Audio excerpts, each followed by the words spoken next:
Salve, salve, meus amigos e minhas amigas, voltando à pauta Flamengo, voltando a falar de Flamengo, voltando a falar um pouquinho de mercado da bola, porque o nome do Davi Romero, ou David Romero, eu não sei qual é a pronúncia certa, tá? Mas enfim. O atacante de 23 anos, argentino lá do Tigre, centroavante, já tem vídeo aqui no canal falando sobre esse cara.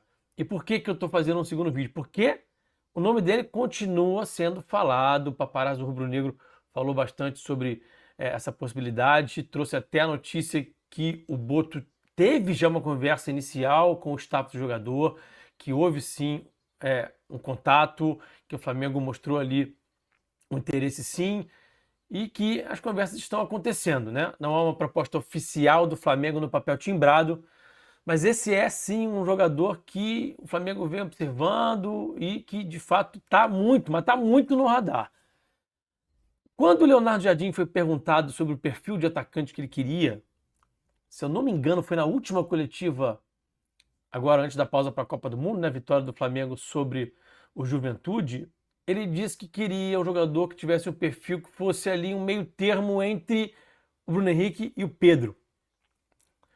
E aí eu fui procurar um pouquinho, lances do Romero, jogadas do Romero, fui me aprofundar no estilo de jogo do atacante argentino, 23 anos, 11 gols e 2 assistências nessa temporada, tá? Atualizando aqui os números dele. E aí eu quero dividir com vocês aqui o que eu concluí.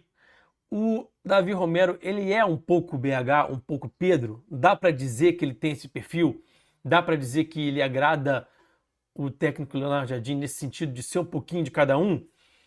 Vamos explorar isso? Vamos começar aqui a ver os lances? Não esquece de deixar o like não, tá?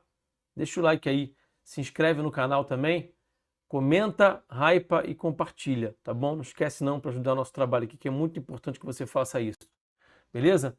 Então, para começar, eu me debrucei mais sobre a questão, gente, do pivô, tá? Desse jogo de costas. Por quê? A gente sabe que o Pedro é muito forte nisso, quando o Pedro tá afim, né? Mas vamos lá, vamos considerar que é o Pedro afim, que não é aquele Pedro no dia da preguiça, né? E o BH tem uma certa dificuldade. A gente sabe que não é o forte do BH, passa longe de ser o forte do BH, o pivô. O BH tem outras qualidades, né? Que não é o pivô. Então, quando a gente olha para o pivô do Romero, o que a gente conclui? Bom, vamos lá. Ele é um especialista no pivô?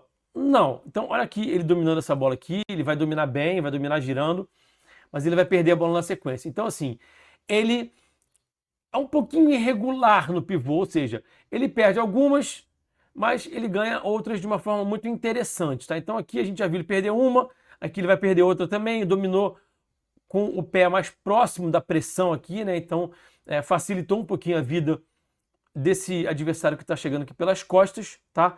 Facilitou um pouquinho a vida desse adversário, o adversário vai conseguir botar o pé na bola e vai vencer esse duelo, tá? Então ele tem que melhorar alguns aspectos do pivô dele sim.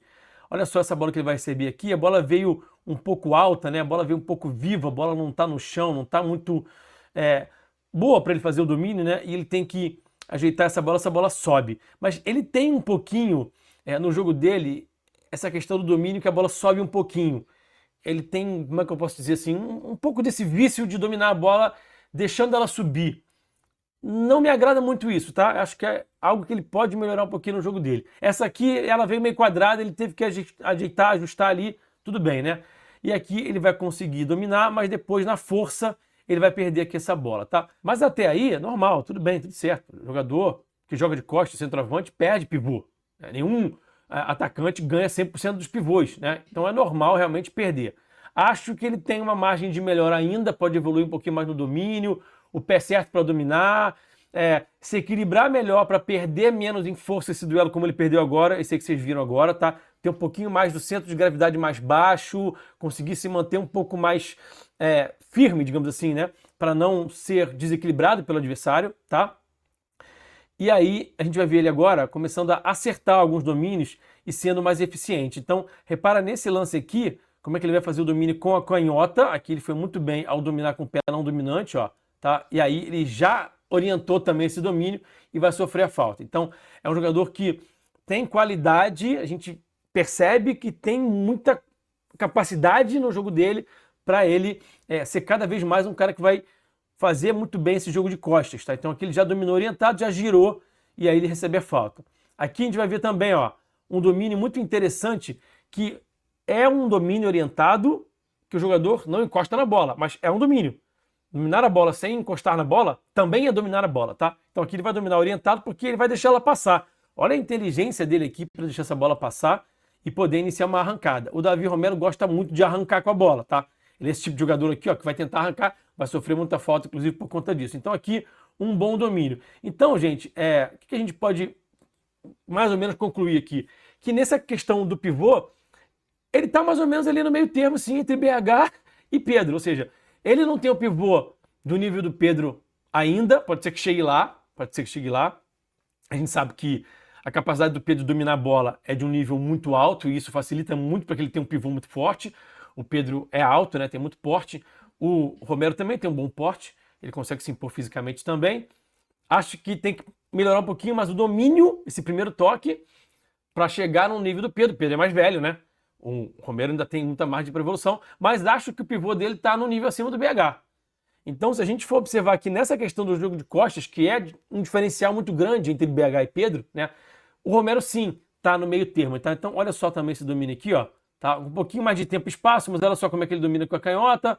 Aí a bola subiu um pouquinho, aquela questão que eu falei para vocês, que ele deixa a bola subir um pouquinho, que eu acho que ele pode ajustar isso, melhorar, porque não precisa dominar essa bola fazendo ela subir, ele perde tempo, tá? Aqui a bola subiu, mas ele conseguiu ajustar aqui, e aí vai fazer um passo para o companheiro. Então conseguiu ir bem nesse pivô aqui, tá? Agora uma outra situação em que ele vai dominar, olha só, tá destacado aí para vocês, tá? E ele vai conseguir girar bem e vai conseguir progredir. De novo a bola subiu um pouquinho, tá? Acho que ele precisa ajustar isso, mas ele foi bem, conseguiu já dominar orientando, já conseguiu girar e conseguiu manter a posse, né? Aqui, essa boa capacidade que ele tem do jogo de costas, como eu falei para vocês, ele pode ainda melhorar nisso. Na questão do centro de gravidade baixo, quadril para trás, esse uso do quadril, acho que ainda tem uma margem de evolução, mas ele já apresenta um bom nível. Então repara como é que ele está aqui, ó, sendo pressionado, né, nas costas aqui pelo adversário, pelo zagueiro, pelo defensor aqui do adversário. E aí ele vai conseguir sustentar bem, ó. Usa o braço, usa o quadril, consegue vencer o duelo aqui em força, tá? Então tem já uma boa capacidade, mostra um bom potencial para vencer esse tipo de duelo. Aqui também, ó, usando a canhota, tá? E repara quantas vezes a gente já viu ele usar o pé não dominante para dominar, tá? Isso aqui é interessante no jogo do Davi Romero, isso é algo que me chama muito a atenção positivamente. Usou a canhota aqui, consegue manter a posse, vai conseguir, se jogando no chão aqui, fazer um passo para o companheiro. Jogador de muita raça também, muita disposição, tá? Um jogador que realmente tem uma entrega muito grande em campo. Aqui a gente vai ver mais um lance em que ele vai estar com um pouco mais de tempo e espaço. De novo a questão da bola que ele vai dominar subindo, olha só, tá? A bola chega de fato quicando, e aí de fato não tem muito o que fazer, mas ele tem um pouquinho esse vício, né? A bola sobe, ele consegue dar aqui um chapéuzinho no adversário e consegue manter a posse de bola, fazer um passe para o companheiro. Agora a gente vai ver um pouquinho de lances de facão e de finalizações do Romero, e a gente vai entender também como é que nessa questão de finalizar as jogadas e na movimentação que ele tem sem bola, ele também é um pouquinho do BH e um pouquinho do Pedro. Então, essa questão do facão, do ataque ao espaço, né, que o BH tem muito importante no jogo dele, muito presente, ele também tem. É um cara de muito facão, de muito ataque ao espaço. Aqui, uma situação de contra-ataque, que ele já está aqui atacando o espaço, recebe a bola. E aí, aqui ele vai ser um pouquinho Pedro. Na verdade, o Pedro não tem tanto essa questão de driblar o goleiro, como a gente vai ver aqui o Romero fazer agora, né? O Romero, de fato, é um especialista em driblar goleiro, tá? Ele é um especialista em driblar goleiro. O Pedro não é um especialista em driblar goleiro, mas onde é que está a semelhança aqui? Na frieza na frente do goleiro, tá? Não que o BH não seja frio, não. O BH é um bom finalizador, né? A gente sabe que o BH finaliza bem, é um artilheiro, faz muitos gols. Mas acho que nessa capacidade de tomar uma melhor decisão quando fica de frente pro goleiro, o Romero, eu diria que está até um passinho na frente do BH. Tá de novo ali no meio termo entre BH e Pedro e ainda com um bônus que é essa capacidade de driblar o goleiro. Então, aqui a gente também vê ele sendo um pouquinho Pedro, um pouquinho BH, tá? Então ele traz um pouquinho dos dois e traz até coisas que nenhum dos dois tem. Aqui, de novo, ele muito ativo sem a bola, pressionando, né? E sendo um cara que tá sempre muito ligado nesse sem bola, muito atento, né? Muito com senso de urgência muito aguçado. E aqui a gente tem um pouquinho de BH no Romero, ele consegue dar um tapa aqui, o domínio orientado é um pouquinho de Pedro, e aqui mais uma vez ele vai driblar. Então a capacidade de finalizar, né? Capacidade de decidir bem na frente do goleiro, tem uma semelhança aqui com o jogo do Pedro, embora ele finalize diferente, embora ele resolva a situação de uma forma diferente, tá? Aqui ele está baixando em apoio, então aqui a gente vê ele sendo um pouquinho Pedro, quer dizer, ele vem baixar em apoio, vai tentar gerar uma situação de pivô aqui, né? Vai tentar ajudar aqui nessa construção do time dele. Ele está de costas, como o Pedro gosta de jogar, a bola não vem para ele, e agora no mesmo lance ele vai ser um pouquinho Pedro, um pouquinho BH, porque agora ele viu que tem espaço e vai atacar esse espaço, vai fazer o facão, vai dominar e vai finalizar. Então aqui ele foi um pouquinho de cada. Então, sim, vamos responder a pergunta, né, que é a grande pergunta desse vídeo. Ele é um pouquinho Pedro, um pouquinho BH? Sim, dá para dizer que sim, tá? Olha só ele fazendo aqui o facãozinho curto que o Pedro gosta de fazer. Aquele facão curto que o Pedro gosta de fazer, né? Ele vai fazer muito bem aqui agora, repara, ó, tá? Que o tapa vai vir, ele já tá aqui de frente pro goleiro e mais uma vez ele vai driblar o goleiro. Impressionante a capacidade do Romero para driblar o goleiro. E aqui, a gente tá vendo o Romero em destaque, ele vai ter de novo esse senso de urgência sem bola, essa capacidade de pressionar, capacidade de interceptar, que o BH tem muito aguçado, né? Então aqui ele vai de novo mostrar um pouquinho do BH que tem nele. E aqui na hora de finalizar, muita frieza, muita capacidade, é um pouquinho do Pedro que tem nele, tá? Então é um jogador muito interessante, com um bom potencial. Estão falando, né? O que dizem é que o Tigres estaria pedindo cerca de 5 milhões de dólares. Cara, se for isso mesmo, tem que trazer agora. Porque é um jovem, ainda tem potencial para melhorar, mas já apresenta um bom nível, tá? Você pode até me perguntar, Rafa, mas você não falou que o Lucas Ronier ainda tinha margem para melhorar, então não servia para o Flamengo? A questão é diferente. A questão é que o Romero já está num nível bom, já apresenta um nível que, ao meu ver, já é o bastante para ele ser um reserva do Flamengo, né? Ser uma opção ali. E aí ele vai evoluindo, vai crescendo. O Lucas, na minha visão, não chega nesse patamar aqui de estar pronto para poder entrar e contribuir. Então ele ainda está um pouco abaixo, teria que evoluir para poder estar no nível do Flamengo. São coisas diferentes, entendem? Então é isso. Obrigado pela audiência. Deixa o like, se inscreve no canal. Comenta aqui o que você achou do Romero. Se você tem mais alguma observação a fazer sobre esse atleta, nessa questão dele ser um pouquinho BH, um pouquinho Pedro. Beleza? Até o próximo vídeo. Eu fui, valeu. Saudações.